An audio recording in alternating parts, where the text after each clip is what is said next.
para gravar.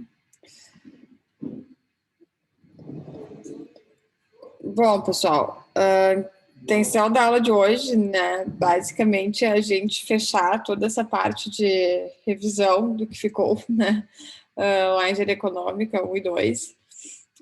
Espero que tenham conseguido fazer os exercícios 9 e 10. Alguém teve alguma dificuldade ou foi tranquilo? Eu fiz, professora, só fiquei na dúvida, até porque no exemplo não tinha, da questão do payback. Que taxa eu uso? Sempre a TMA, né? Então, vai ser sempre considerada a própria TMA para ir calculando, digamos, resolvendo o cálculo de VPL período a período. Né? Isso? Mas daí, como no exercício não tinha TMA, a gente considera 12%? No exercício era que estava explorando o ponto Fischer, né? Poderia ser, né? Escolher ali a taxa, o próprio ponto Fischer, acho que era 11 pouco, 15 ponto, alguma coisa. E sim, né? Poderia usar uma taxa de referência. Beleza. Bom, e na aula de hoje, então, a gente vai retomar a parte de financiamento e inflação. E hoje, sim, temos a primeira entrega, né? Então, a gente começa a aula aqui todos juntos, e aí eu libero a entrega no Moodle, né? Com a intenção aí que ela possa, né? Normalmente, né, em anos sem pandemia, ela geralmente é feita na própria aula, né? A gente vai para o laboratório, o pessoal até as 10h30 ali entrega já. Mas já adianto que eu vou deixar de prazo de entrega, se não me engano, sábado ou domingo de noite. Acho que é domingo de noite. Então, tem um prazo bem considerável aí para vocês entregarem a primeira delas, né? E lembrando, né, gente, que é bem importante entregar, vale essas entregas aí, a média harmônica delas, tá? Eu não elimino nenhuma delas. São 4 no semestre e a média harmônica vale 20% da nota, né? Então, não deixem, não queimem na largada, né? Porque também é a forma aí de todo mundo ir exercitando e pegando, principalmente nesse nosso modelo aqui à distância. Essa disciplina remete, né, requer que vocês façam, né, vocês se coloquem na posição de calcular. Só eu fazendo aqui com vocês não vai ser suficiente, né? Então é a forma que a gente consegue forçar um pouquinho que realmente todo mundo dedique aí um tempinho para pensar nos exercícios, pegar o Excel em branco, começar do zero e ir construindo os modelos de análise, tá? Bom, então estávamos, né, discutindo a viabilidade econômica dos projetos num panorama bastante, né, simplificado, né, onde a gente tinha apenas, né, a incorporação de imposto com depreciação mas fluxo de caixa bastante simples ainda. E hoje aqui a gente fecha, assim, essa parte, né, de revisão incorporando, se houvesse um financiamento, né, como é que fica. Então, vamos lembrar um pouquinho de como é que a gente faz os financiamentos. E a inflação, que impacto que causa, né? E aí, né, gente, para começar a aquecer um pouco o financiamento, sempre começa a aula de financiamento brincando com isso, né? Alguém aqui já fez algum financiamento?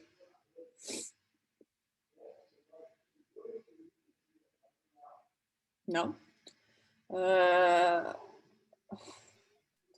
Está carregando aqui. Bom, não, mas geralmente a maioria das pessoas acaba fazendo saque, né? E antes de eu falar para esse saque americano, alguém lembra a característica principal de cada um deles?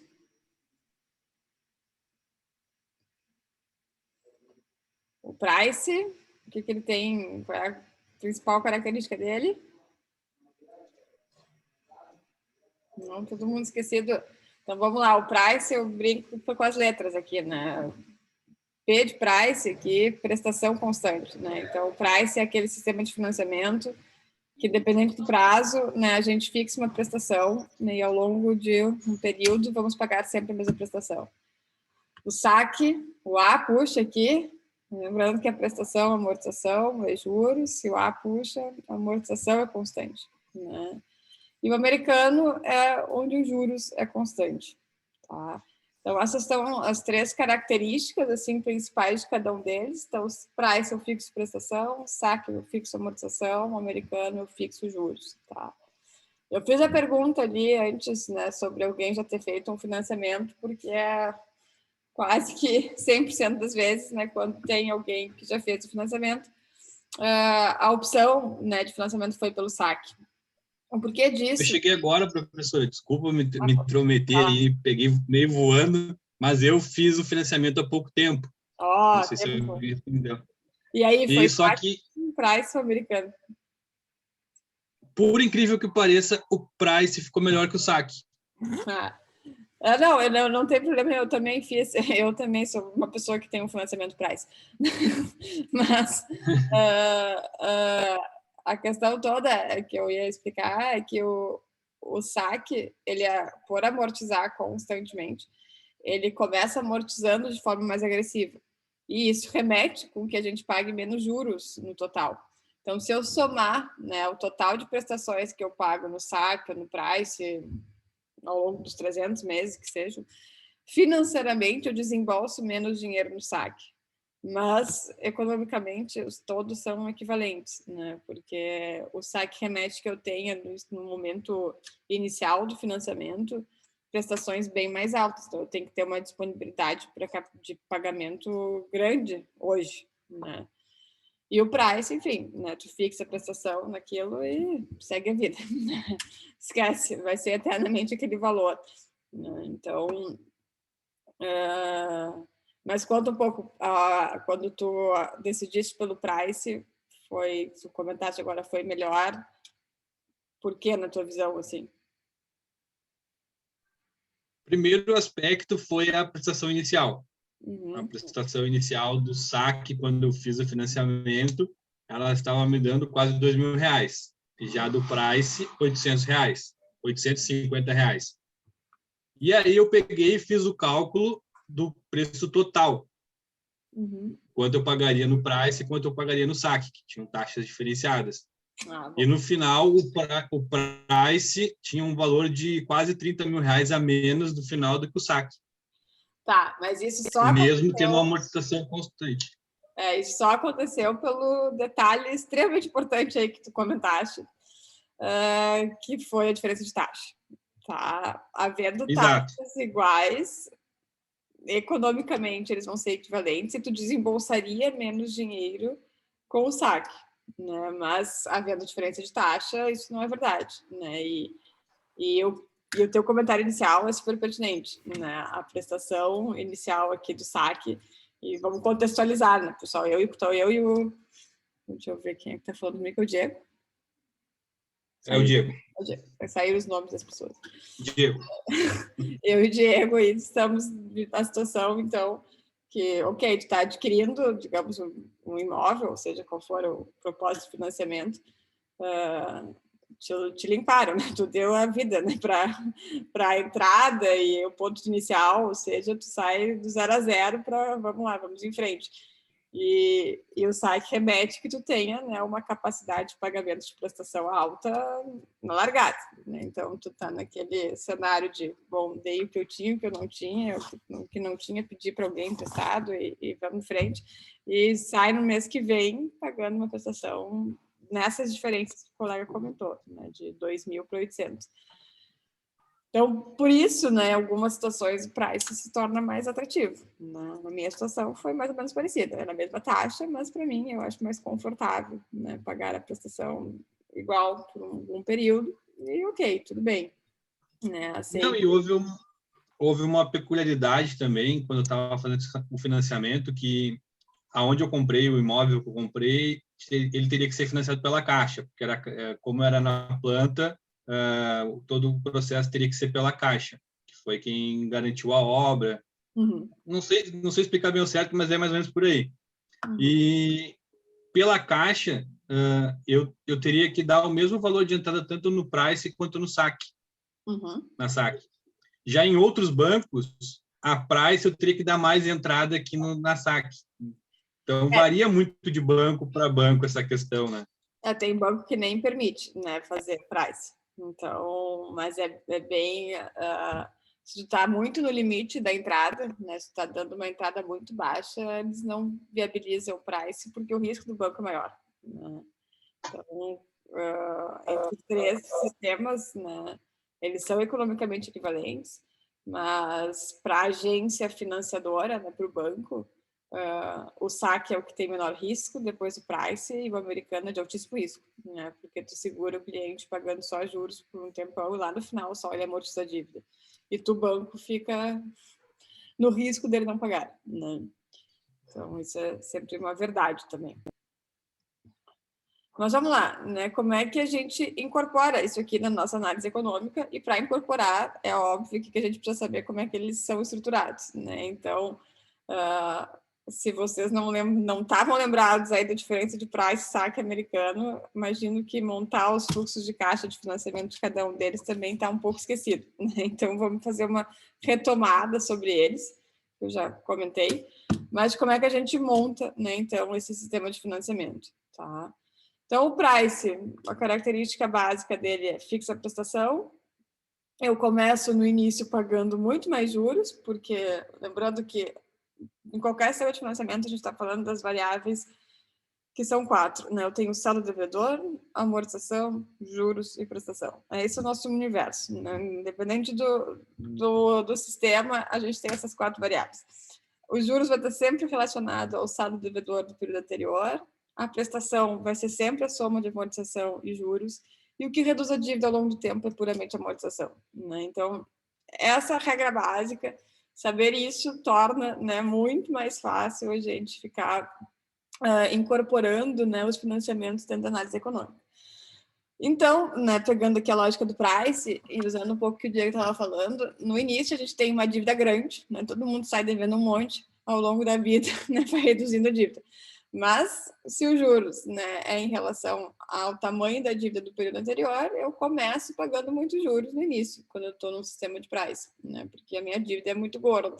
Ao longo do tempo, a cada período que se passa, né, cada mês, a minha relação entre juros e amortização vai se invertendo, né? Eu vou pagando a cada mês menos juros e mais amortização, né? Então, também faz sentido a escolha pelo price, né? Quando a gente tem uma visão de, em curto prazo, amortizar uma parcela da dívida grande.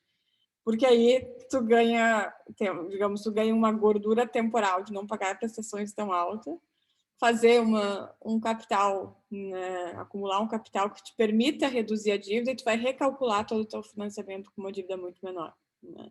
Então, enfim, né, a seleção do sistema depende de um contexto financeiro, econômico, né, de cada um ao optar por um ou por outro. Mas é sempre importante parar e pensar, né? Apesar deles terem características, né, econômicas que nos permitem escolher sobre um ou outro, a nossa situação, né, financeira na hora de optar por um ou outro pode estar bastante variável, né? Bom, como é que a gente calcula a prestação, né? Basicamente, os sistemas aqui de financiamento, eles nos resgatam relações de valor presente, valor futuro e série uniforme, né?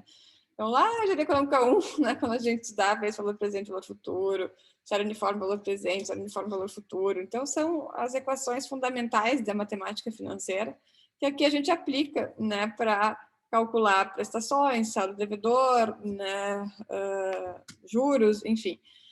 E no caso aqui do price, a gente aplica, então, essa relação entre série uniforme, que no nosso caso aqui é a nossa prestação, né? A nossa letra U aqui da equação tradicional de série uniforme. E aqui, né, se configura como a nossa prestação. O P é o nosso valor da dívida no início, o I é a taxa de juros e o N é o período. Então, digamos que eu estou fazendo um financiamento de 700 mil, então o meu P é o valor da dívida de 700 mil, a minha taxa vai ser de 6% ao ano, ao longo de 20 anos, né? Eu vou descobrir qual vai ser a minha prestação anual, ou poder fazer mensal aqui também, tá? Sempre, né, a amortização mais juros de qualquer período tem que ser igual à prestação, né? Então, isso é uma regra, né, que vai se manter ao longo de todo o sistema de financiamento. Os juros vai ser sempre igual à taxa de juros vezes o saldo devedor do período anterior. Saldo devedor de hoje vai ser sempre o saldo devedor de ontem ou do mês passado, menos a amortização desse mês. E a amortização de qualquer período futuro eu posso encontrar elevando, né, a amortização de hoje X períodos para frente. Tá? Então, são essas as relações constantes aqui que podem sempre ser usadas, né, no sistema Price. Tá? Então, para a gente exemplificar, né, como é que fica o sisteminha do Price, vou partir direto aqui para a montagem da tabela, que para a gente é o mais importante. Mas digamos que a gente tem aqui um financiamento de 1.000, com uma taxa de juros de 3% ao mês. Né? A gente está falando aí de quantos meses?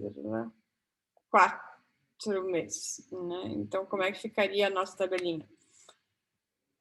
A gente tem o saldo devedor, né, de 1.000 no zero. A nossa prestação calculada com a fórmula do 269. Juros do primeiro período vai ser 3% sobre 1.000, ou seja, 30. A amortização vai ser dada pela diferença de prestação menos juros, amortização. E o saldo devedor de 1 vai ser 1.000 menos 239. No segundo período, né, o 269 fica eternamente igual. Os meus juros começam a cair, né, porque agora eu tenho 3% em cima de 761. E a minha amortização começa a subir, porque eu vou encontrar ela, né, diminuindo prestação menos juros. O saldo devedor cai para 514. E assim a gente vai continuamente, obrigatoriamente, no final, né, do período aqui de financiamento, a gente tem que zerar o financiamento. Né? Se não zerar, algo aconteceu de errado no meio do caminho. O saque, por sua vez, né? Qual é o comportamento? Eu estou fixando a amortização. Então, a cada período, o que está acontecendo? Só a gente tem uma dívida lá de 700 mil reais, eu vou dividir esses 700 mil por os 300 meses, né, e eu vou ter uma amortização fixa ao longo desses 300 meses. Só que lá, hoje, né, quando eu faço a dívida de 700 mil reais, eu tenho uma dívida de 700 mil reais sobre a qual eu vou incidir uma taxa de juros. No mês 1, no mês 2, a cada mês, a minha dívida vai reduzindo gradativamente e, consequentemente, a minha prestação, né, vai reduzindo gradativamente. Vou usar o exemplo do Diego, que disse que começou com, né, no saque, a prestação começaria em 2.000 e no Price 850. Até a prestação do saque chegar no parâmetro do Price, né, de 2.000 para 850, depende do número de meses, né, que ele estava avaliando o financiamento, mas iam levar alguns bons anos, não tenho dúvida disso. Então, é muito longa, né, a redução aqui, ela é muito sutil. Né? Eu lembro uma vez um aluno... Para chegar na metade do valor, chegar de 2.000 para 1.000, eu fiz o financiamento em 30 anos. Levaria 18 anos para chegar na metade. Eu brinco, teve um aluno uma vez, eu nunca esqueci, que entrou a gente estava discutindo os financiamentos, e ele dizia, todo mês eu compro um house. Mais ou menos assim, né? Que enfim, a redução que ele tinha mensal era equivalente a um house, mais ou menos nessa proporção, né? Que ia reduzindo o financiamento dele. Mas, assim, né? A cada mês a gente tem uma redução, né, da nossa prestação. Tá? Então, o saldo, né, devedor de hoje também vai ser igual ao saldo devedor de ontem, menos a amortização de hoje.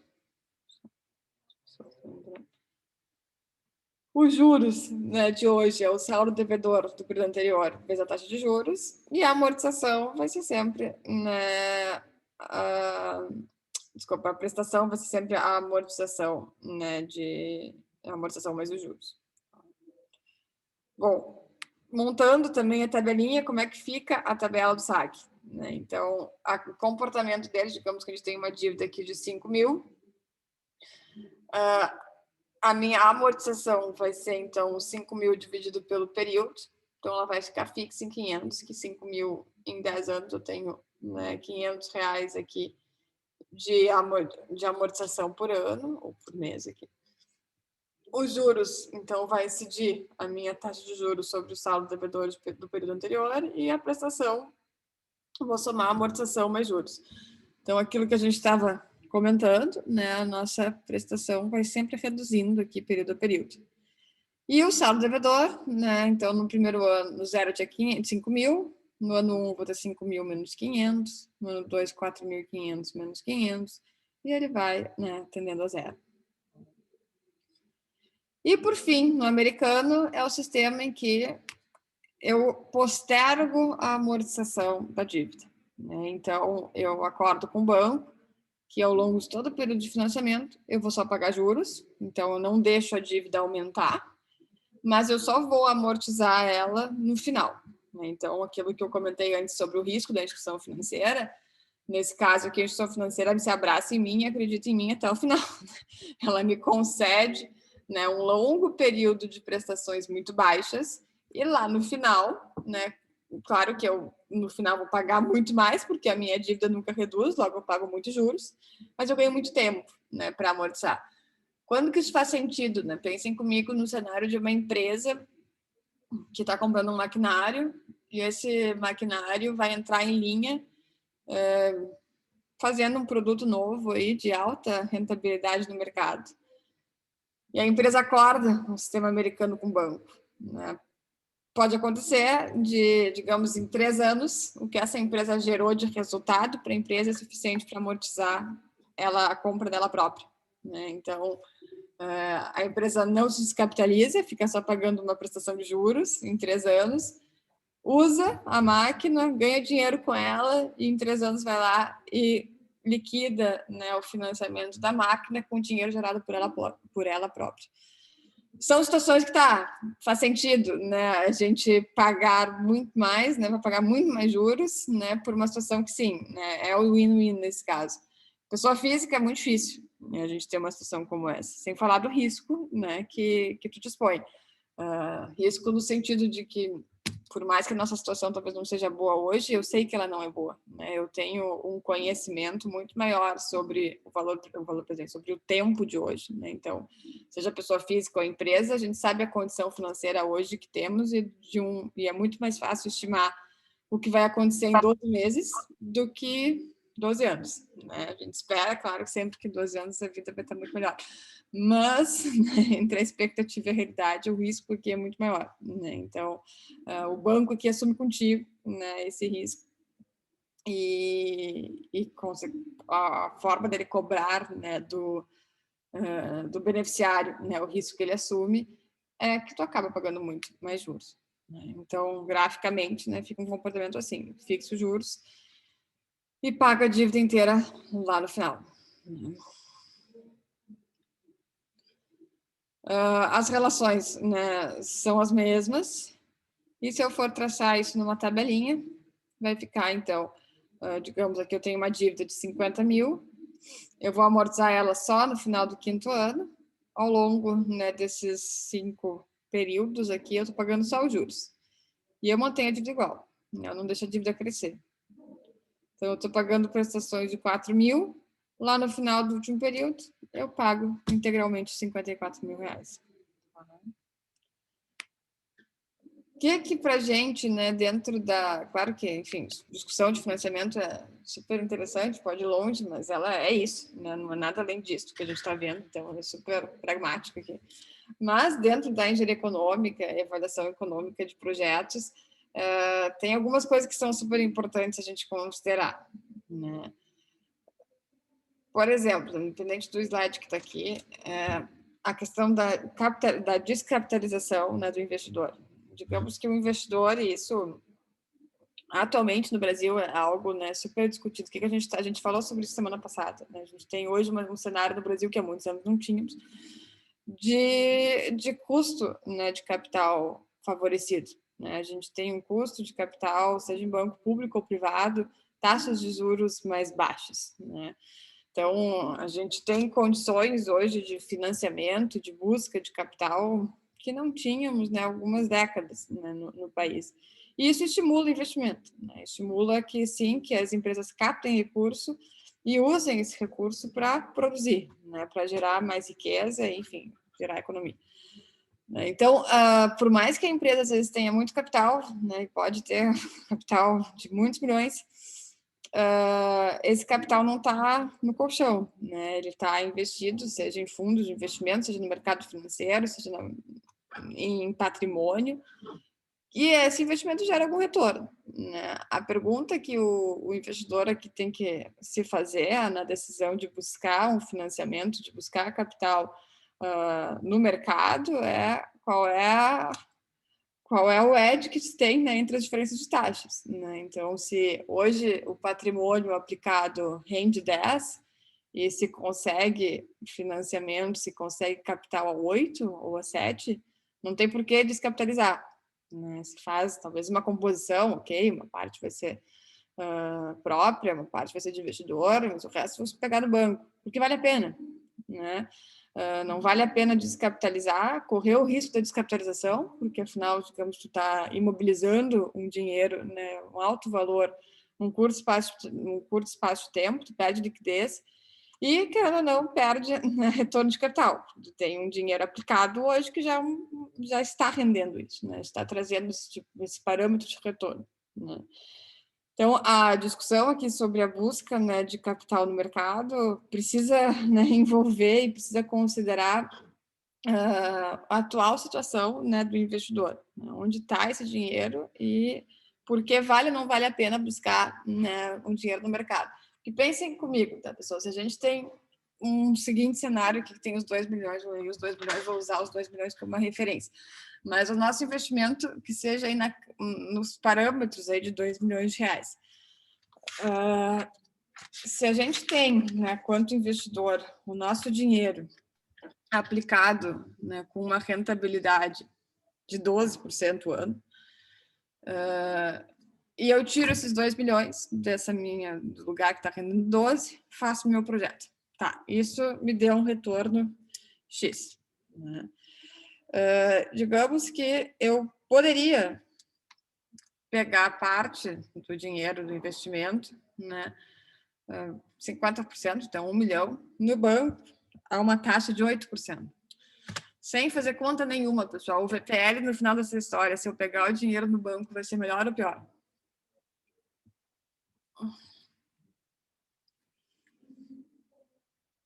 Vai ser melhor. Vai ser melhor, né? Por quê? Porque a taxa do banco é menor que a... Isso, né?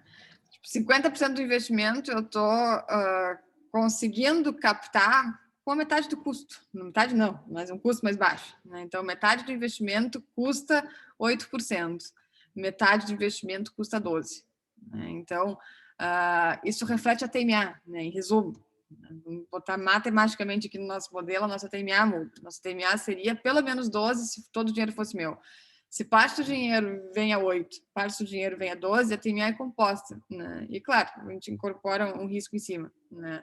Mas existe aqui, assim, diretamente, só na matemática, né, um ganho por se buscar o dinheiro do mercado. Tá? E o outro ponto que a gente tem que considerar, e aí deixa eu passar um pouquinho aqui os slides, tá? Esse é o que eu acabei de falar. É que, para fins de imposto de renda, né, os juros do financiamento aqui tem um comportamento igual à depreciação, tá? Então, se a gente está fazendo, né, algum tipo de análise de uma empresa que é categorizada, né, no regime de tributação de lucro real, assim como a gente desconta a depreciação, a gente precisa descontar os juros do resultado para fins de imposto, tá? E isso muda aqui um pouco a nossa estruturação de fluxo de caixa e, consequentemente, o cálculo final aqui de VPL, TIR, payback, qualquer um dos métodos de avaliação. Tá? Então, a mudança aqui é sutil, mas ela é importante e faz com que, sim, que a gente tenha que, ao se usar um sistema de financiamento, a gente estruturar o financiamento quebrado em amortização e juros, porque a amortização vai entrar dentro do nosso fluxo de caixa como, sim, a dívida, né, que eu estou pagando ao longo do tempo, e os juros entra, né, como uma despesa que eu posso reduzir do meu resultado para fins, né, de tributação. Então, eu desconto do meu resultado e pago, né, consequentemente, um imposto, né, que realmente condiz com o meu resultado, né, porque os juros entram como uma despesa. Tá? Então, o fluxo de caixa tributável, no final aqui dessa situação de fluxo de caixa, vai ser igual ao que eu ganhei, menos despesa, menos depreciação, menos juros, né? Veio aqui despesa, custo, tá? Meu erro aqui. E o fluxo de caixa antes do imposto segue igual, né? Receitas, despesas, custos, menos depreciação, menos prestação, tá? Ou seja, né, eu brinco que esse slide aqui, vocês têm a colher de chá, né, de não fazer provas, né, presenciais lá na escola, mas eu brincava com o pessoal que era de imprimir e botar no espelho, né, porque no momento que tu decora isso aqui, entende isso aqui, tu nunca mais esquece. Mas, em suma, né, a gente vai ter como investimento aqui, digamos, nesse caso, e aí vou provocar um pouco vocês. Que financiamento é esse? Que sistema de financiamento é esse? É Price ou é saque? Os pagamentos estão aqui, as prestações estão aqui. Saque. Saque, até está escrito lá em cima. Né? Mas, bom, é saque, né? Porque a gente tem prestações reduzindo ao longo do tempo, né? E os juros aqui, né, também, a gente começa pagando mais juros, ele vai caindo ao longo do tempo. Tá? Então, né, a gente tem uma entrada de 200 mil, as prestações aqui sendo pagas, e dentro dessa prestação, a gente não pode esquecer que ela é formada por amortização e juros. Mas é o que eu estou desembolsando, né? Então, entra aqui os juros como uma parcela desse pagamento que eu estou fazendo. Eu tenho despesas, né? Tenho receitas, meu fluxo de caixa antes do imposto vai ser receita, menos despesa, menos a prestação. Isso é um fluxo de caixa, né? O que entrou menos o que saiu. Todo mundo, acho que até aqui é bem tranquilo da gente ter isso presente. A depreciação fica igual, né? Bom, tá se depreciando ao longo do tempo isso aqui. E importante, a depreciação, independente de como eu paguei, se foi financiado ou se não foi, a depreciação é calculada sobre o valor do ativo, o valor de venda do ativo no instante zero. Né? Então, é o valor global, independente de qual foi a forma de pagamento. Os juros eu trago para cá, né? E qual vai ser o meu fluxo de caixa tributável? Agora sim, né? Receita, menos depreciação, menos juros, menos as despesas, né? Não entra aqui a prestação em si, tá? Porque a prestação está no fluxo de caixa antes do imposto, que vai ser considerado agora quando eu calcular o fluxo de caixa depois do imposto. Então, o fluxo de caixa, desculpa, o imposto de renda, né, incide sobre esse fluxo de caixa tributável, que considerou, né, já o desconto dos juros, dos juros e da depreciação, né, no nosso resultado. Tá? Então, o que muda, né, pessoal, o que tem que ter um pouquinho de atenção é isso aqui, né, o fluxo de caixa tributável, ele vai ser as receitas, menos as despesas, menos os juros, menos receita e despesa, perdi respeito, receita, despesa, depreciação e juros. Né? Não vai considerar aqui o fluxo de caixa antes do imposto. Uhum. E a escolha, né, de price, saque ou americano, né, o VPL deles, né, vai ser sempre aqui equivalente. Tá? Escolher um ou outro, tanto faz. Né? Não, eles têm equivalência econômica desde que as taxas, né, sejam iguais, conforme, né, a gente estava falando mais cedo. Então, para a gente fazer um juntos aqui, eu vou fazer esse 4 com vocês, depois tem um, né? Acho que está no...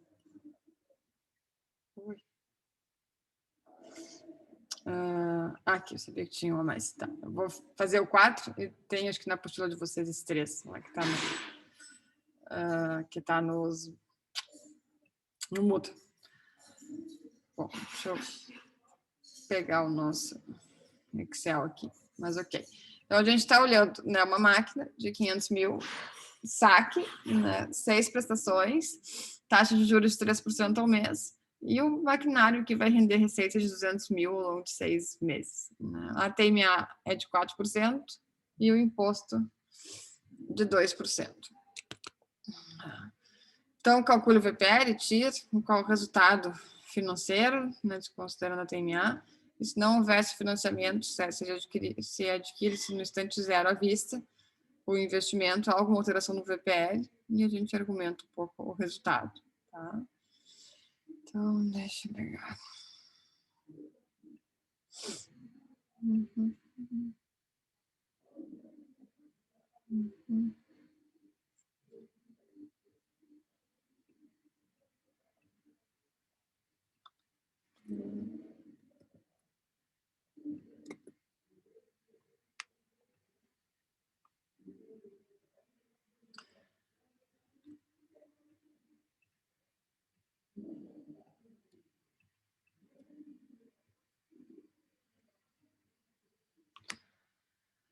Bom, pessoal, primeira coisa, né? Se é saque, a primeira coisa que a gente busca, né, é a amortização, tá? Então, a nossa amortização aqui vai ser 500 dividido por 6, 83 mil a cada ano, né? Então, vou colocar aqui.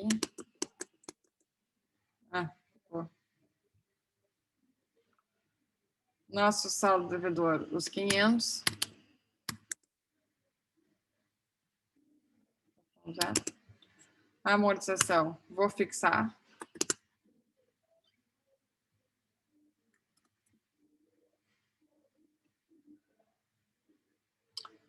Juros, então, vai ser sempre em relação ao período anterior. Nossa taxa de 3%.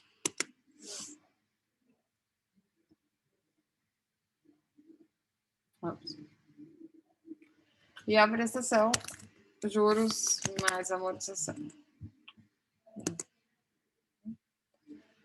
E o saldo devedor sempre reduzindo aqui a amortização de cada período.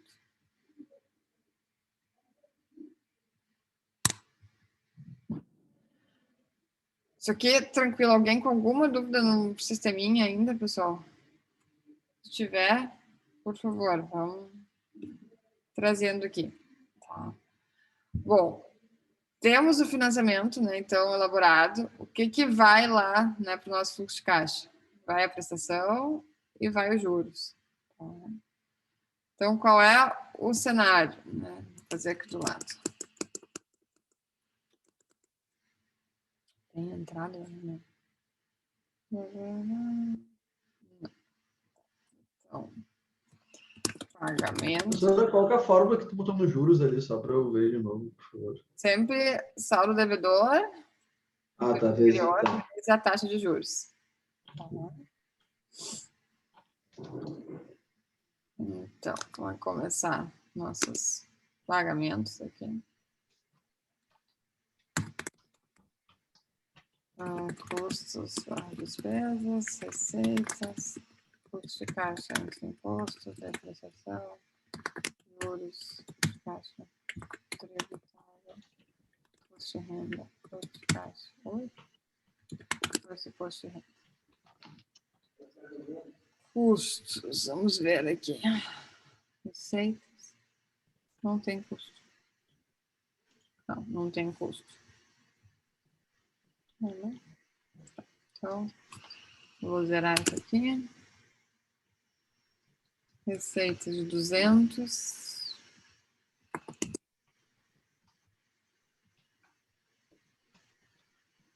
O fluxo de caixa antes do imposto, vocês caem. O que está acontecendo?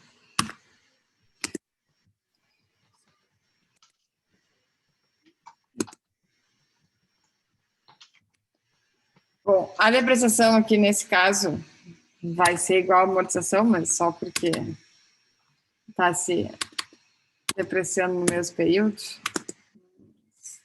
Okay.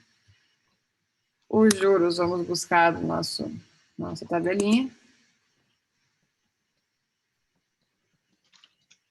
E agora sim, né, o que muda aqui é o fluxo de caixa tributável. Então, vai ser o que eu ganhei, menos os custos, menos depreciação, menos juros.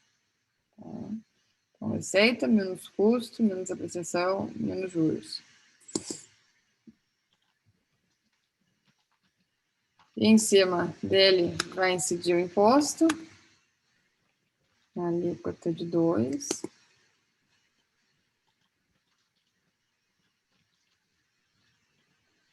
Ops.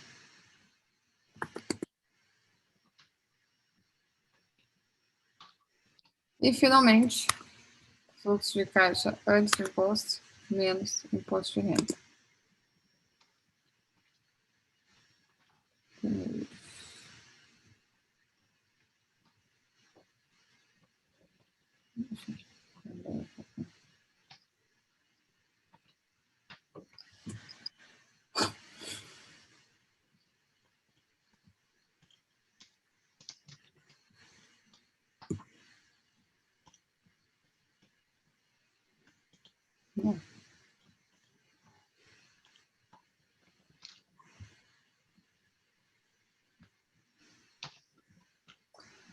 Tá. Com isso, né, temos os toques. Tudo para calcular, né, o nosso VPL aqui. Né? O que ele fala sobre a TMA, nosso problema, né? TMA de 4% ao mês, alíquota de 2%, tá?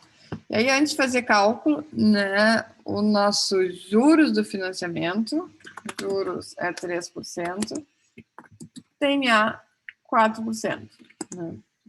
Então, nesse caso aqui, sem fazer cálculo, a gente já pode ter aqui o feeling de que sim, né, o financiamento nos ajudou, e que fez com que o custo do capital fosse menor. Né? Então, para calcular aqui o nosso VPL, esquece os juros, né, e usa direto a TMA. E sim, né, temos um retorno econômico aqui. Tá? Então, tem viabilidade econômica, né? Sim, o projeto é viável, tá? Só para a gente ver o que aconteceria, né, no cenário onde pagaríamos os 500.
Tá aqui, né? Então, essa é a nossa diferença, né, em função de usar o financiamento. No primeiro, eu estou colocando os 500 mil a um custo de 3%.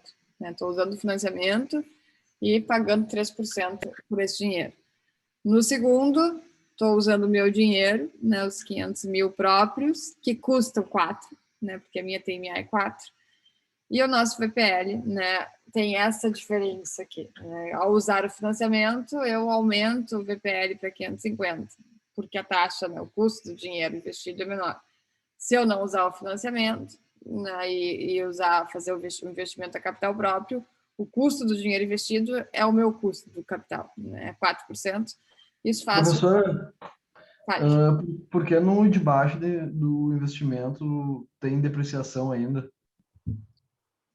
Porque a depreciação vai ter, né? Independente de usar ou não o financiamento, né? Que não, como na semana passada, a gente já tinha depreciação, né? Ela é um direito meu. Como independente da forma de pagamento, eu posso sempre depreciar e ela vai entrar como benefício nessa condição, né? De ser tributada em lucro real. Ela não tem a ver com financiamento. Ficou claro? Sim, obrigado.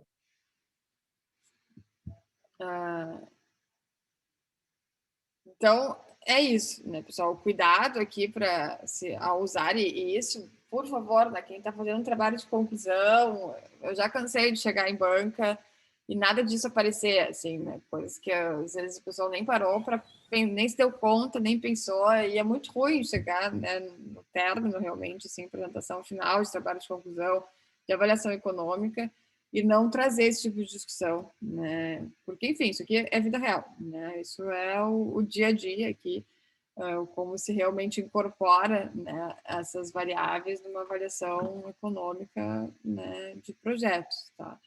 Então, atenção especial, assim, quem vai para engenharia econômica, eu sei que eu tenho de novo um time, né, e os meus times, esse ano é um time de futebol 7, né, de orientandos, eu não sei o certo ainda quem vai para engenharia econômica, quem vai para outras áreas, mas independente do orientador, né, tenham com vocês, porque é super importante, né, para fazer os trabalhos da forma correta e incorporar as avaliações como elas têm que ser incorporadas.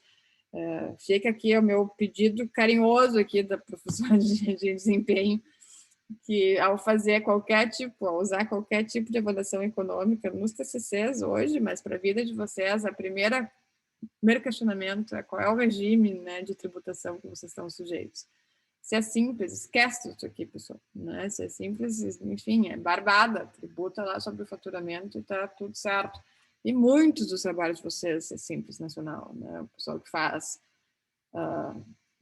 modelos de negócio de novas empresas, pequenas, de pequeno porte. A gente já teve um ex-colega de vocês uma vez, faz uns 3 anos agora. Ele fez o trabalho de conclusão dele inteiro só sobre a avaliação de qual seria o melhor regime de tributação para a empresa da família. Então, ele fez a comparação do simples, presumido, lucro real, discutindo todos os prós e contras contábeis. Foi um trabalho quase de contabilidade dentro da engenharia, mas a gente conseguiu trazer um pouco da engenharia para o trabalho dele.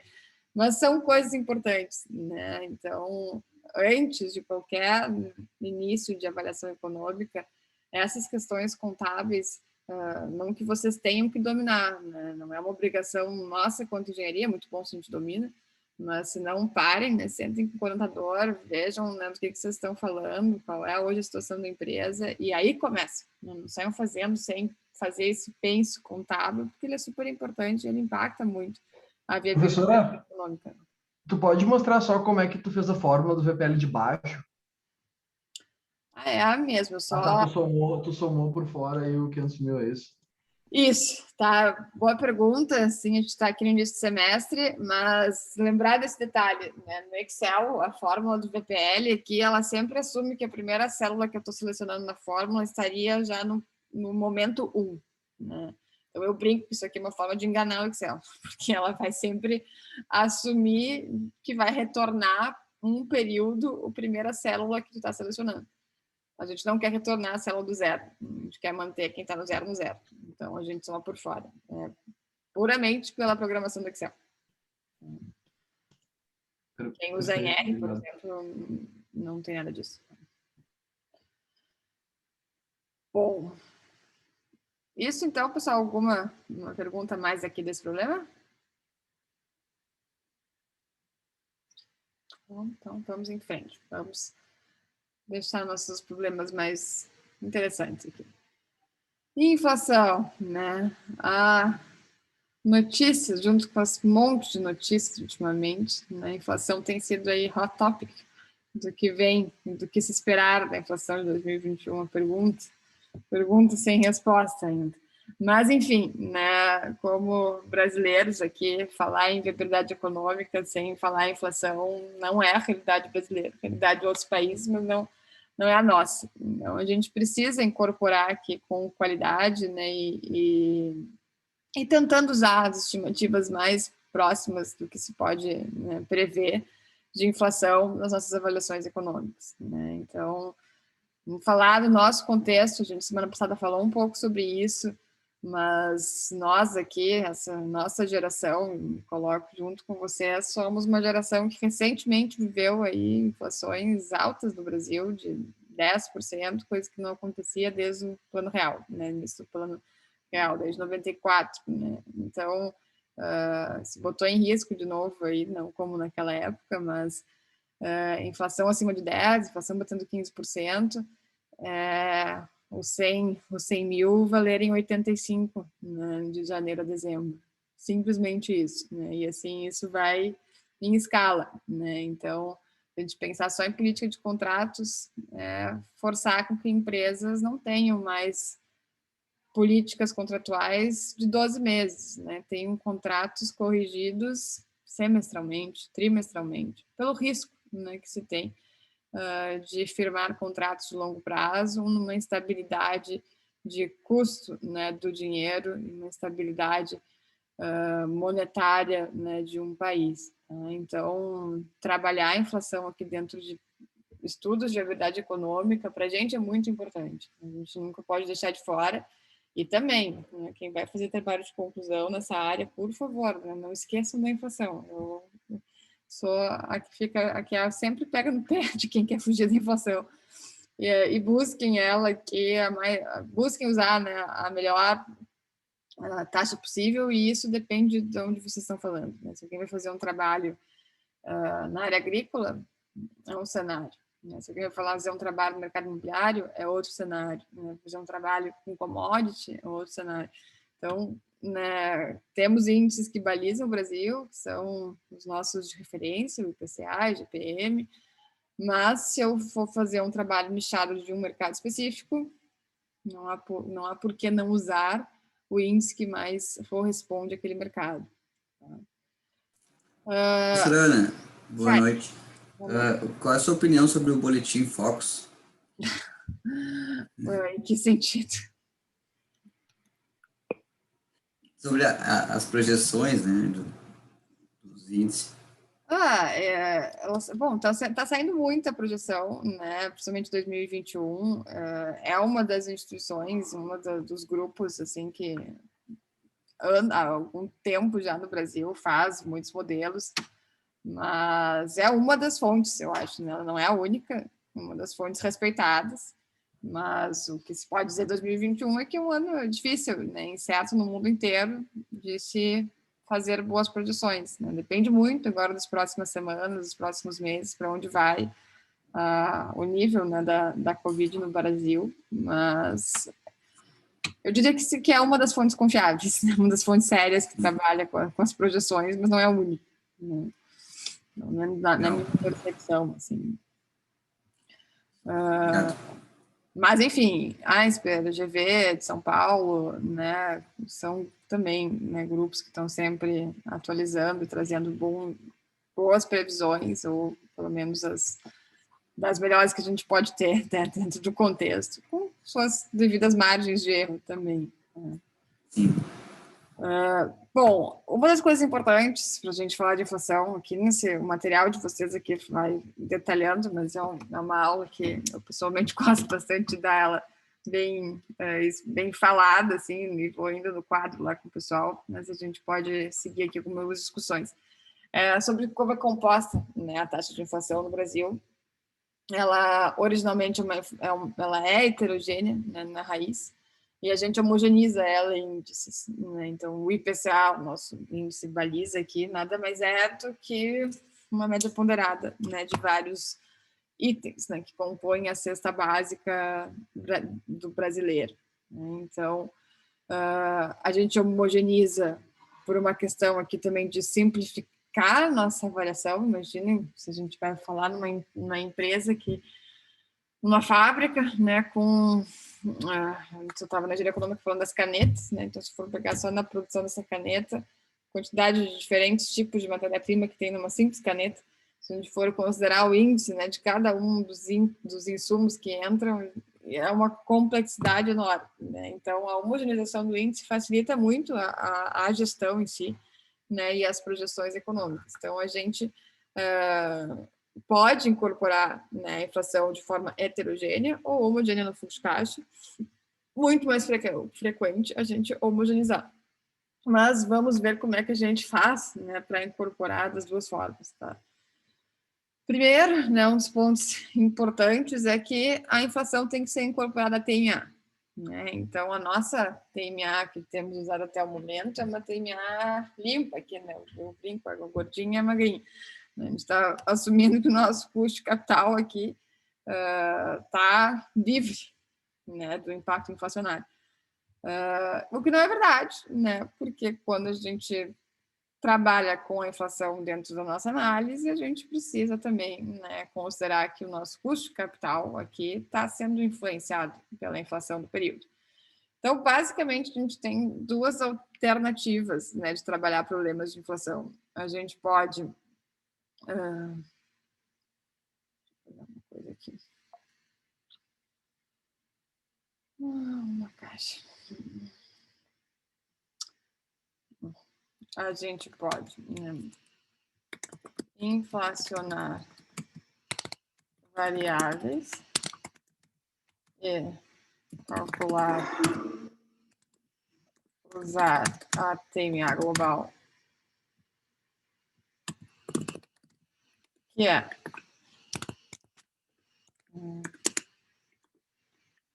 TMA mais inflação, ou no caso da homogênea, eu posso deflacionar a depreciação e calcular, usar TMA. Tá? Quando eu falei isso de depreciação, acho que eu não falei muito semana passada, na verdade, de depreciação, mas eu vou lembrar de uma coisa com vocês aqui, que a depreciação em si, né, é um benefício concedido, a gente acabou de ver o efeito dela aqui no nosso fluxo de caixa, mas uma das regras da legislação brasileira é que a depreciação ela não é sujeita à inflação, né, então ela não pode ser inflacionada. O motivo por trás disso é que se entende, o governo entende que ao ter, né, o equipamento que, enfim, está perdendo valor de mercado e por isso se concede o benefício, ao mesmo tempo ele te gera despesas de manutenção, de seguro, seja o que for. E essas despesas seriam, então, né, equivalentes à correção, né, monetária, que é a inflação do período. Tá? E por isso, né, não é passível, né, de ser inflacionado. Então, uma forma da gente incorporar no nosso fluxo de caixa, que é a inflação homogênea de forma bem simples, é deflacionar a depreciação e manter a TMA constante. A forma mais comum e que também se adequa, né, eu pessoalmente acho sempre mais fácil trabalhar com isso aqui, porque fica sempre igual, mas incorporar a taxa de inflação em cada uma das nossas variáveis e inflacionar a nossa TMA. Tá? Então, em resumo, né, vamos supor que a gente tenha um cenário de uma TMA de 15%, não, 15% é muito alto, de 8%, eu tenho receitas de 505 mil, custos de 2.400 e tem um investimento aqui de 40 mil. 25. Nossa inflação aqui nessa situação, digamos que seja, vamos trabalhar com 2.000. Tá? Ups.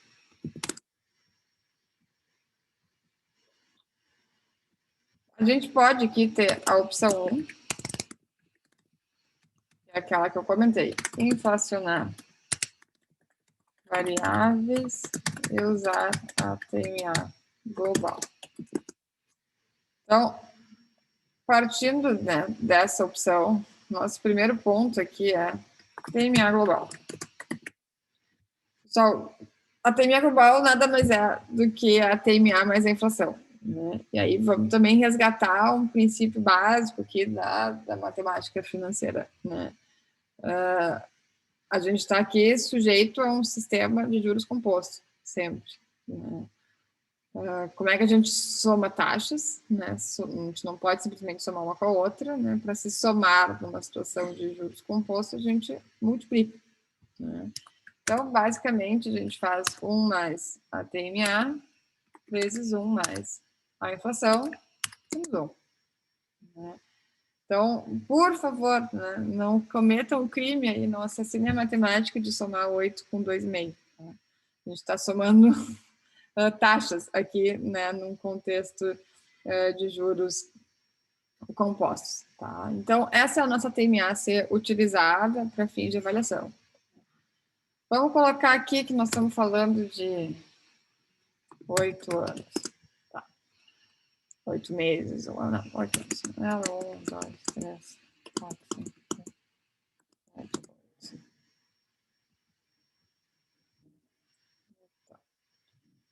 A gente vai ter o nosso investimento, custos, receitas.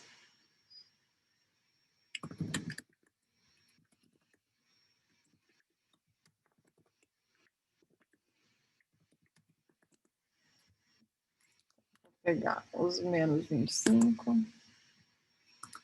os custos.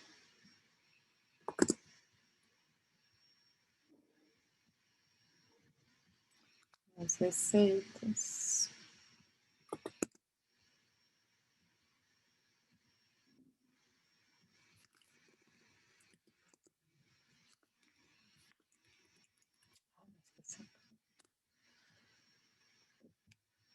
Vou depreciar aqui um pouquinho menos, em 4. Ups. Vou deixar mais divertido nisso.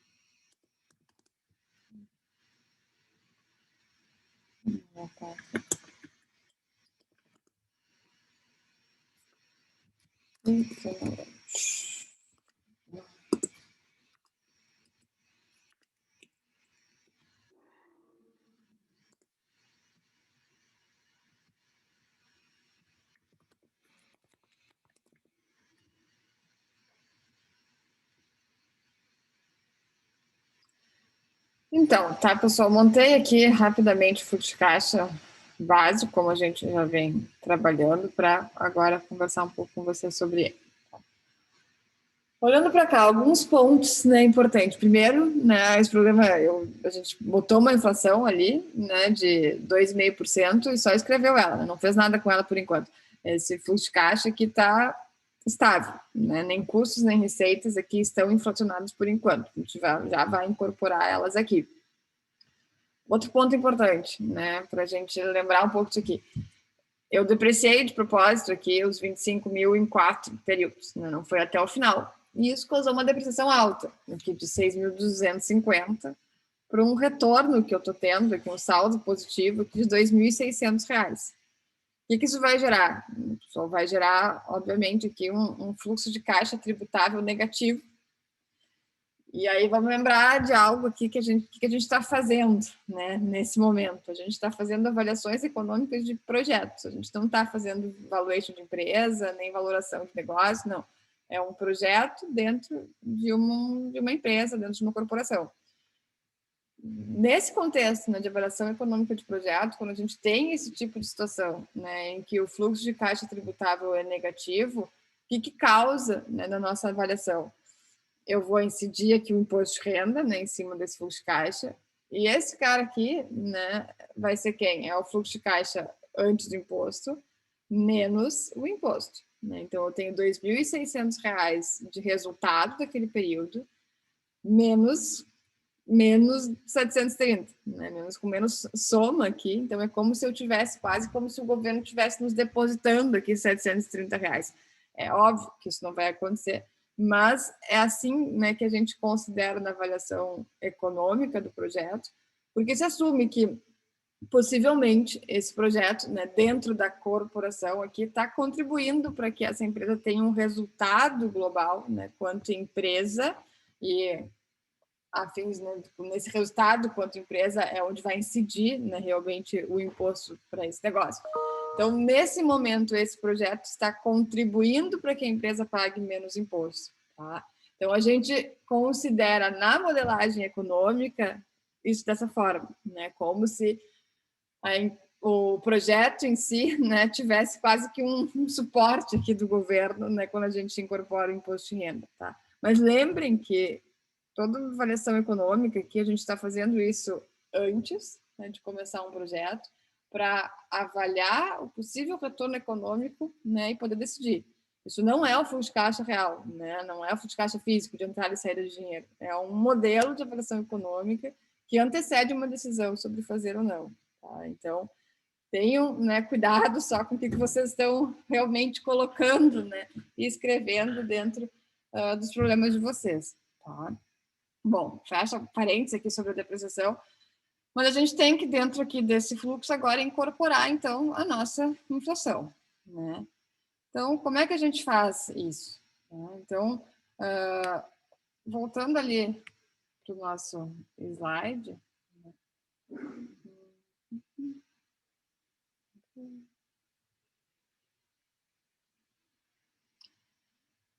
Eu tirei, acho que sempre, né? Se eu tiver um valor de R$200 para ser inflacionado, precisa ser levado ao futuro, considerando o custo da inflação. O que a gente está fazendo é isso, né? Então, lembrando, né, se eu tenho um valor presente de 200, uma taxa de 2,5% e eu quero valor futuro, em um período, eu vou ter que o valor futuro é igual ao presente vezes 1 mais os 2,5% na 1. Essa é a relação, o presente e o futuro, basicamente isso que a gente está fazendo. A inflação é isso, né? Eu vou incorporar esse custo do dinheiro ao longo do tempo, inflacionando aqui o meu fluxo de caixa. Ops. Perdi o meu. Tá, ok. Ou seja, né, vou pegar aqui os nossos custos, né, de 2.400 vezes 2,5, elevado no período.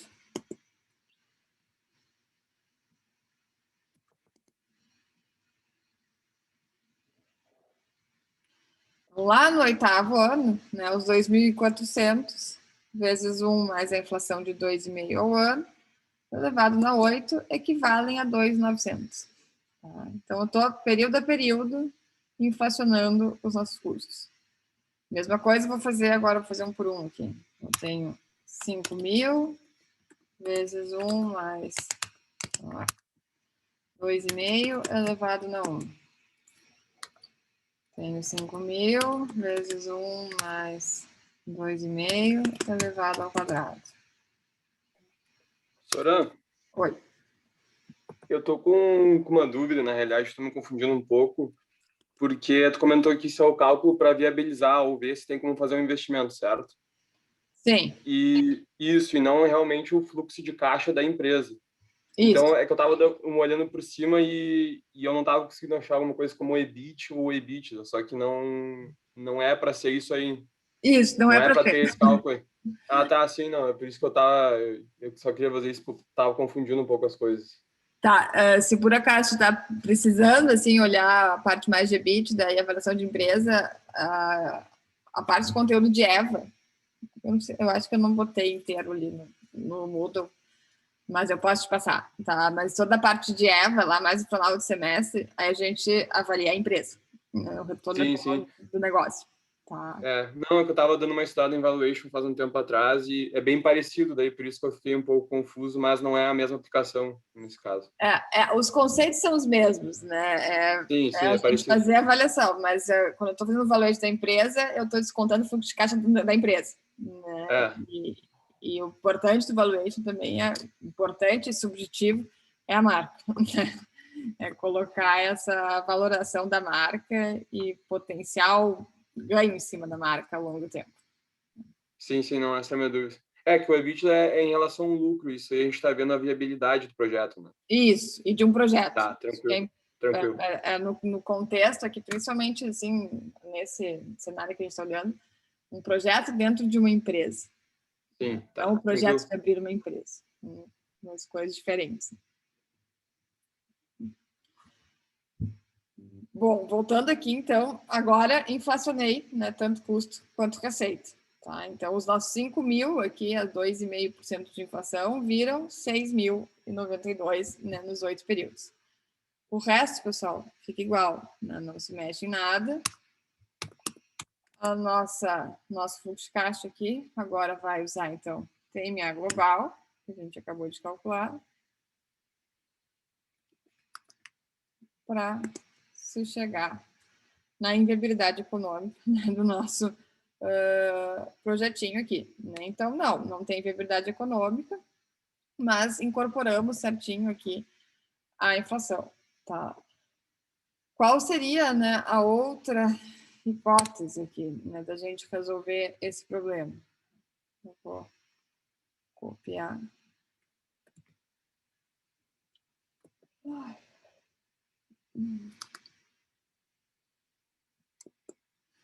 Manter os 2.400 aqui.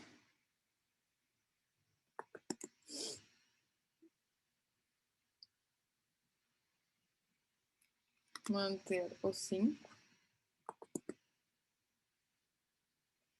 E aí, deflacionar a depreciação. Então, essa nossa depreciação agora ainda seria dividida por 1 mais a inflação elevada no período. Então, é o contrário. Né? Ao invés de inflacionar, eu estou deflacionando, né, as nossas variáveis aqui. Ô, professora. Fale. Tu vai postar essa planilha no Moodle depois? Vou sim. Pode tá, beleza. Então, estou deflacionando a cada período aqui a nossa depreciação. O resto segue igual.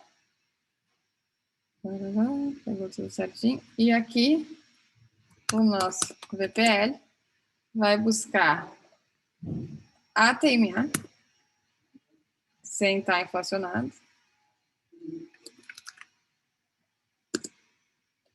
E tá aqui, né? Ambos vão nos trazer o mesmo resultado. Tá? São só duas diferentes alternativas, né, para a gente resolver o mesmo problema. Tá? Então, dá para escolher, né, um caminho ou outro. O porquê escolher um caminho ou outro. Né? Quando a inflação é heterogênea, pessoal, a gente não escapa desse aqui, né, que é o que vou discutir agora com vocês. Com alguma dúvida aqui desse cálculo, da forma aqui, principalmente do segundo? Eu fiquei porque o meu deu diferente. Deixa eu dar uma olhada. Mas está estranho, porque os valores estão iguais, na realidade. A forma do VPL, só que se tu só colou, ele seguiu arrastando, provavelmente. Seguiu, deixa eu ver, 329, 475. Pois é, que estranho isso. Pegou o 8% na TMA? 8, tá, eu estava usando a TMA global. Não, esse que é o grande, né, voltando àquilo que eu botei antes lá no slide. Sim. Aqui. Agora ou sim. inflaciono o TMA global, ou deflaciono e a TMA sem ser global. Um caminho ou outro.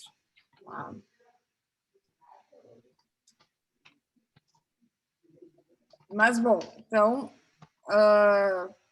se a inflação, né, for heterogênea, que é a nossa vida real, né, então, nosso índice aí, IPCA, né, para ele chegar nos 2%, nos 3%, 1% no final do exercício, ele, na verdade, retrata, né, o consolidado de uma composição de itens, né, que compõe a cesta básica. Então, vai ser a gasolina, o feijão, a carne, né, o arroz, a batata, a produto de limpeza, enfim, tem uma série de itens que formam, né, a cesta básica e compõem o índice inflacionário. Né? Então, a gente vai ter sempre aquele, o vilão, né, da inflação automática, que o tomate puxou para cima. Ou seja, ela é um consolidado, né, de uma série de itens que nos permitem chegar nesse índice único. Tá? Mas se eu for bastante específico, eu tenho uma taxa, né, para cada um dos meus itens. Então, vamos supor, aqui nesse nosso mesmo exemplo, que eu tenho uma taxa de 1% aqui na receita e 2% nos custos. Vida real, né? Sempre um custo maior do que na receita, tá? Primeira coisa que a gente tem que fazer, né? A nossa TMA global agora. Como é que eu vou calcular a TMA global? Né? Como é que a gente calculou essa, quando a inflação era homogênea? Eu incorporei a TMA, né, da empresa à inflação média. Agora, não tem inflação média, né? Então, eu preciso antes chegar na inflação média, tá? Quem vai ser, né, a nossa inflação média aqui? Vai ser a composição, né? Então, eu tenho 1% sobre 5.000, mais 2% sobre 2.400, dividido por 5 mais 2.400. Né? Uma média ponderada. Então, a inflação média, 1,32.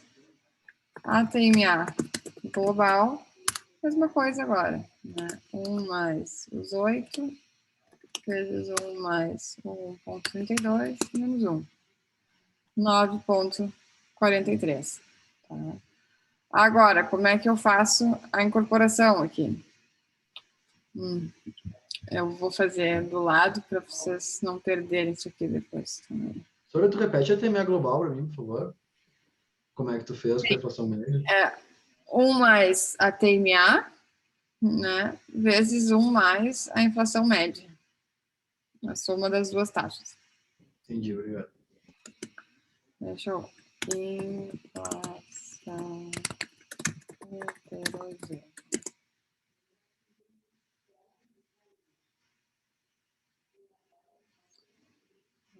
Só para organizar, eu vou fazendo as coisas depois. Fica difícil para vocês. Aqui são as homogêneas. Tá. Bom, vou copiar esse nosso fluxo de caixa.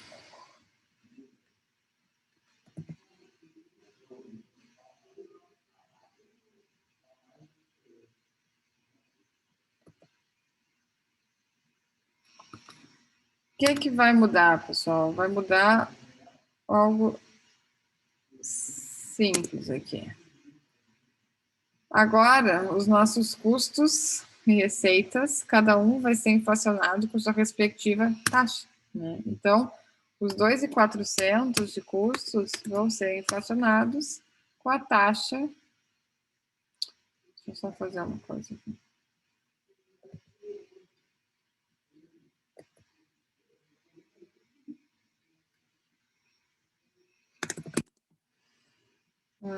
Os 2.400 vai ser 1 mais os 2%. Né? Nossa, tá difícil. 1 mais os 2% elevado no período. E os 5.000 mais 1% elevado no período.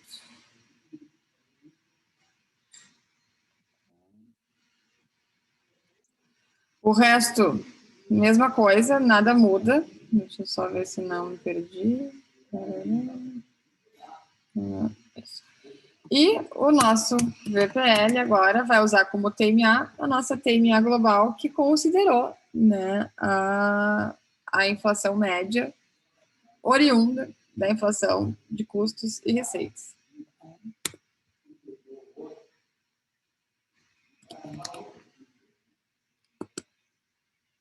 Tá aqui.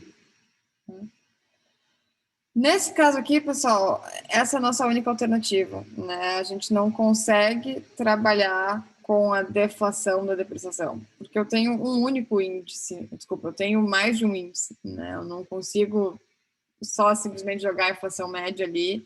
Até consigo, né? Matematicamente sai, mas ele não vai retratar, né, o que a gente busca com a inflação heterogênea. Tá?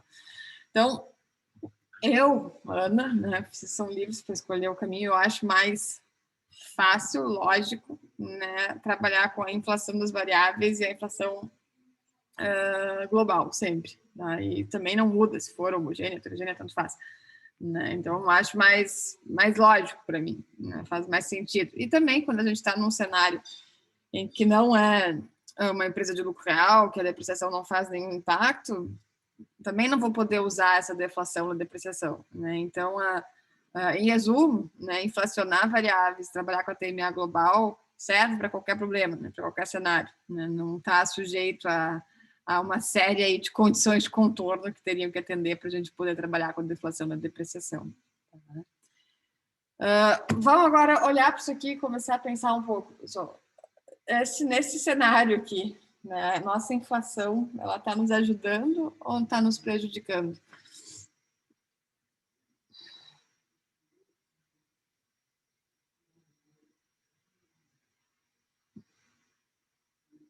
Ninguém para dar um palpite?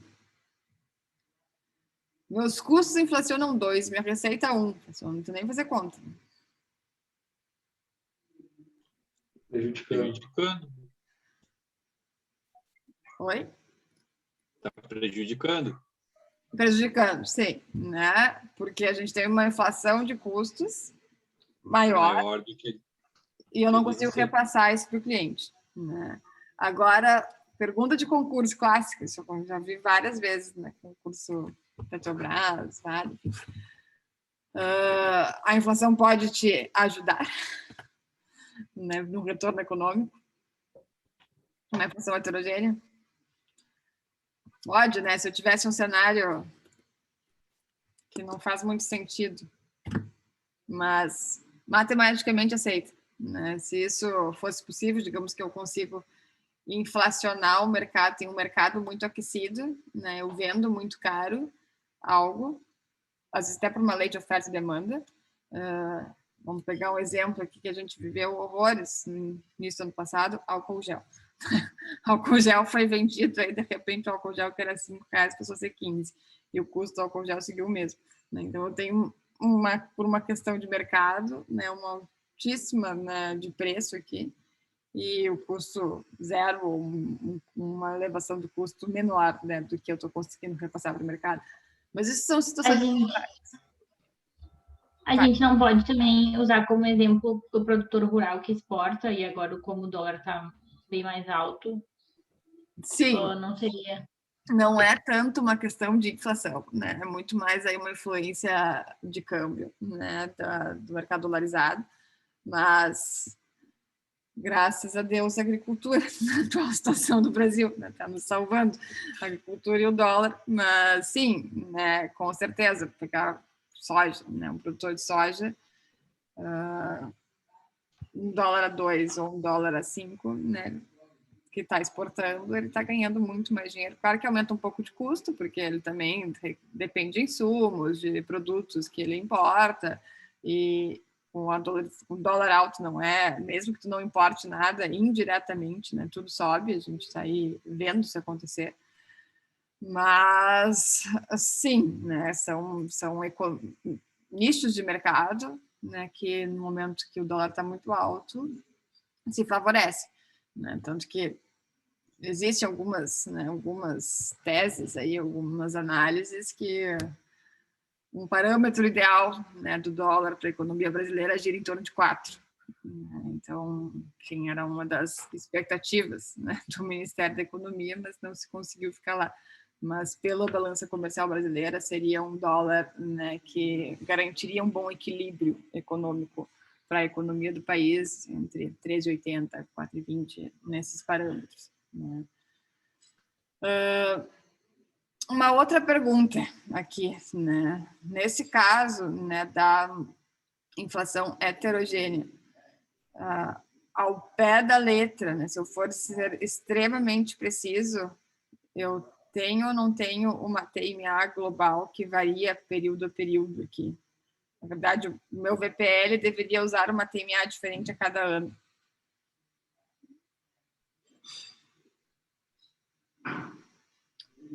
A TMA global, vamos pensar a origem dela agora, né? Ela está presa na inflação média, né? A inflação média está usando para ser calculada uma média ponderada do índice aplicado sobre o montante. O meu montante está andando aqui, né? Então, a cada período, na verdade, a minha inflação média está mudando. A gente pode fazer aqui a brincadeira, né? Então, a minha inflação aqui, deixa eu automatizar isso de uma forma inteligente. Custos mais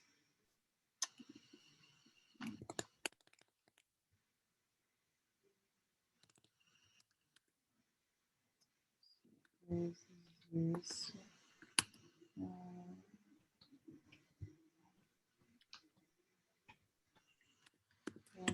soma disso.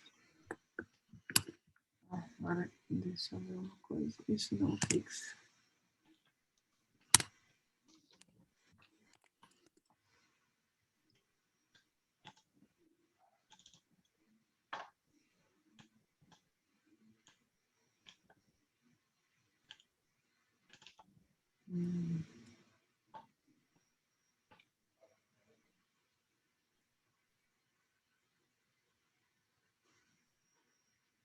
Não, 1 e 2 aqui.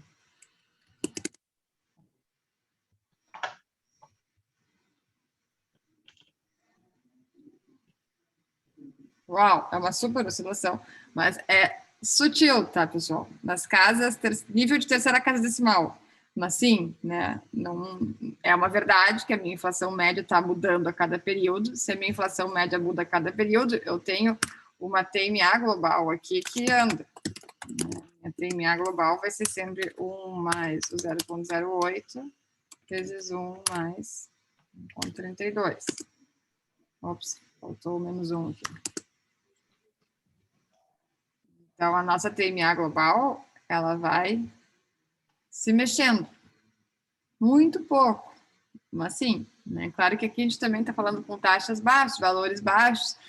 Agora, extrapola 50 anos, milhões, né? Taxas de inflação, às vezes, com períodos mais altos. Isso pode, né, representar um impacto maior. Que a gente está só mostrando que sim, como isso impacta, né? Como isso realmente se faz presente na modelagem, tá? Se isso está acontecendo, o nosso VPL, né, o pé da letra aqui é qual? Eu vou fazer a equação inteira aqui, então vai ser menos 25, mais isso sobre 1 mais...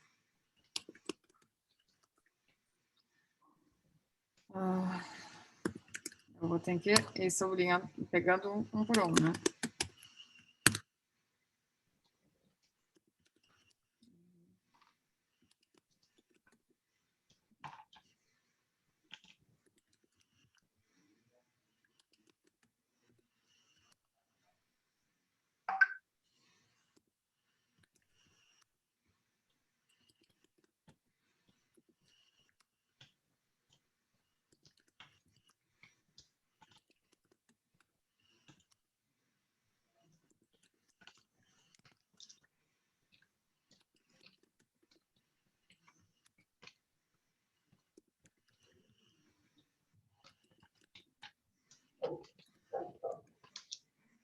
Aqui, né?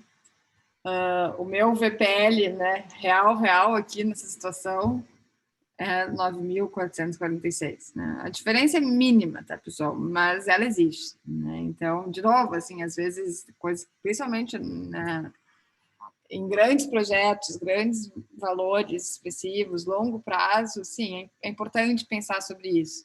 E em vida próxima, às vezes, né, são tipo de questões, questão pegadão, assim, de prova de concurso público, se alguém, né, pensa em seguir por essa via aí.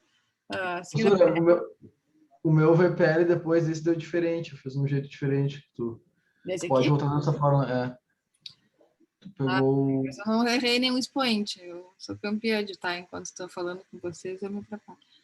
1, 2, 3, 4, 5, 6. Ó, errei, viu? Pulei 1.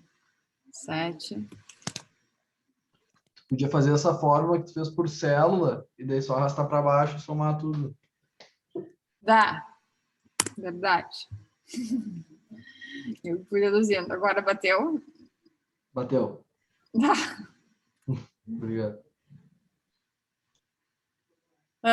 Perguntas, pessoal?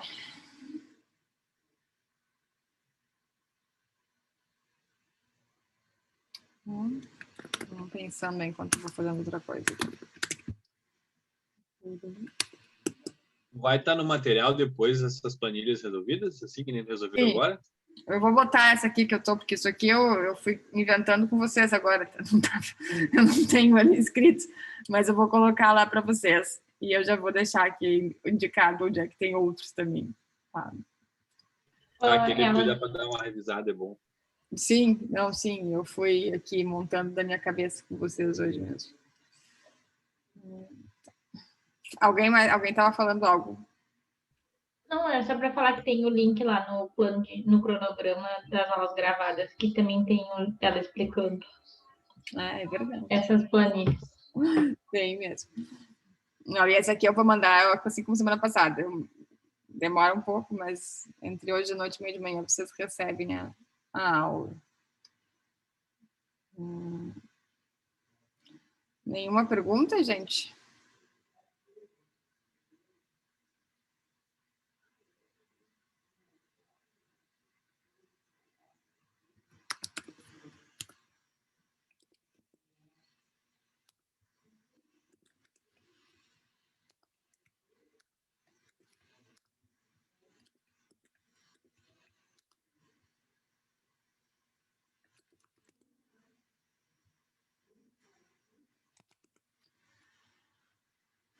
Não?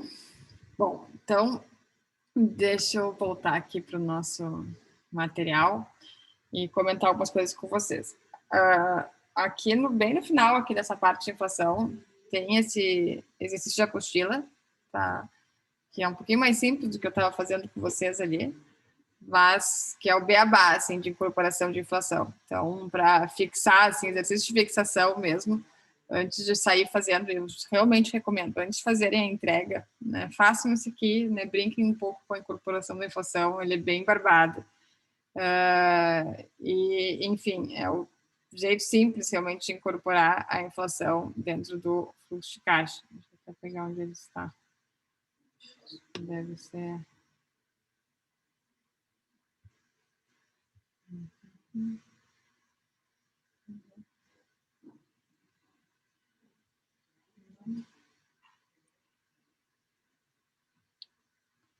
Não está aqui, eu acho.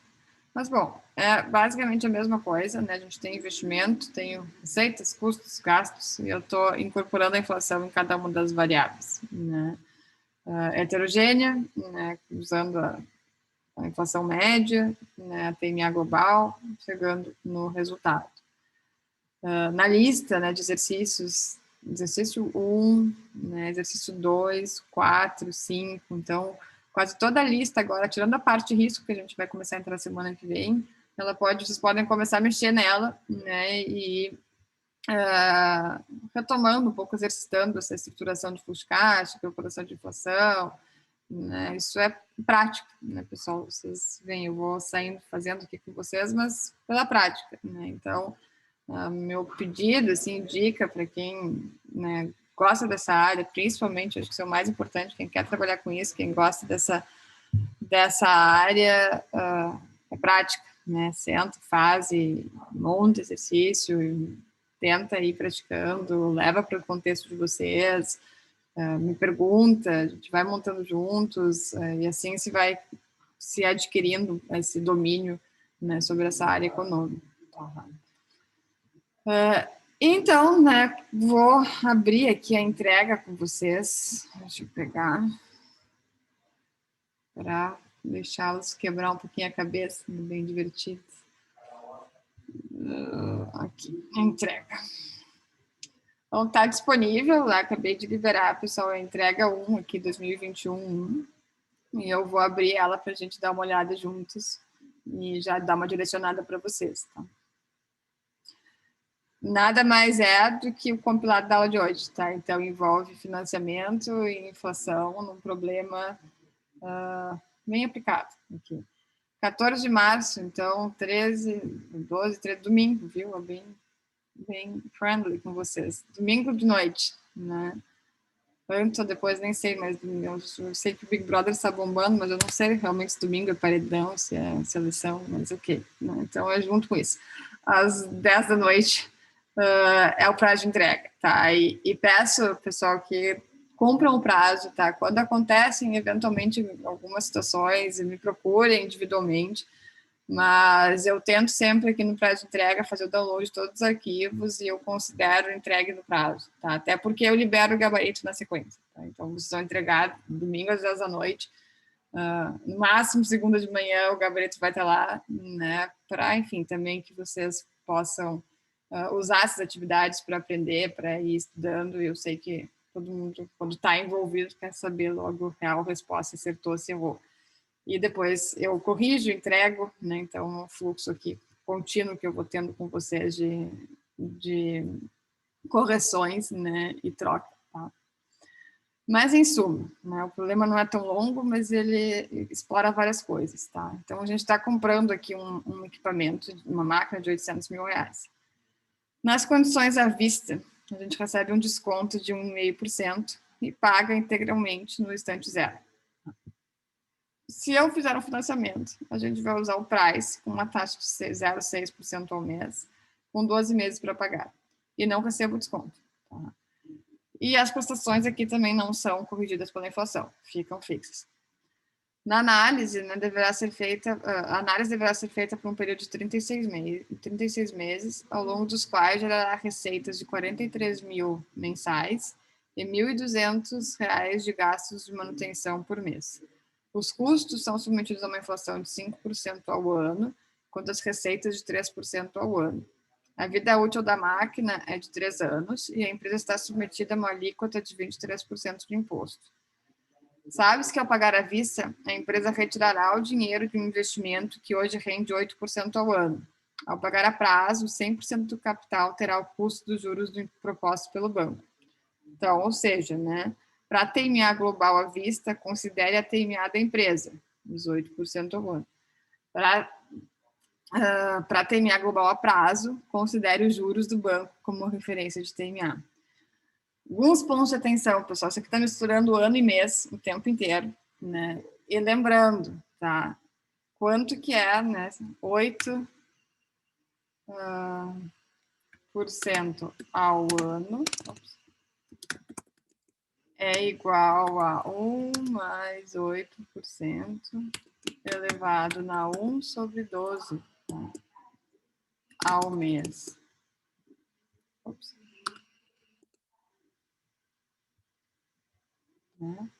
Então, lembrem disso, né? Transformar ao ano para o mês não é simplesmente dividir por 12, de novo, juros compostos. Tá? Então, transformando uma taxa de anual para mensal, sempre uma função exponencial, raiz elevado na 12, né? Raiz 12 aqui, da taxa anual. Tá? Enfim, só uma dica. E o outro ponto, tá? Que a depreciação aqui, né, vai estar relacionada a quanto eu paguei. Né? Então, se eu paguei 800 mil, a depreciação está relacionada a 800 mil. Se eu paguei 800 mil menos 1,5%, esse é o valor do ativo, né, que eu vou estar considerando para o cálculo da minha depreciação. Ou seja, em cada um dos fluxos de caixa tem uma depreciação diferente. Tá?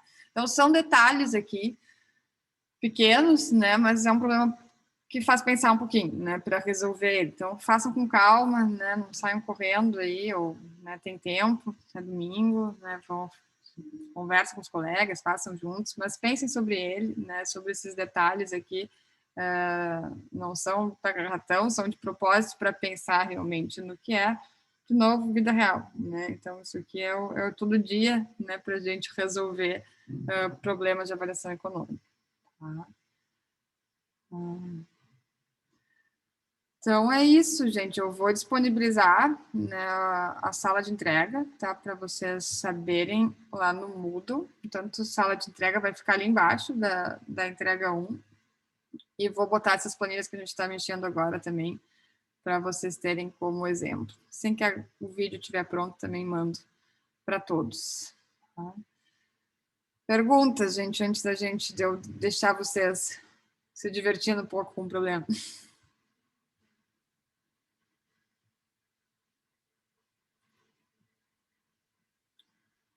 Nada? Aos textão, fica uma dica, nada a ver com desempenho, mas eu tenho vários orientandos, o Lemos carinhosamente me avisou. Alguns já me procuraram, mas quem não me procurou e por acaso está aqui, né, me escreve, né, para ver se semana que vem a gente tenta conversar e dar o ritmo aí que o TCC precisa o quanto antes. Tá? Então, pessoal, obrigada e boa noite para todo mundo, bom final de semana, se cuidem, né? Se tiverem dúvida ao fazer o exercício, escrevam ali, mandem um e-mail e eu tento o mais rápido possível ajudar vocês, tá bom? Boa noite aí para todos. Obrigada, prof. Boa noite, obrigado, professor. Boa noite. Boa noite.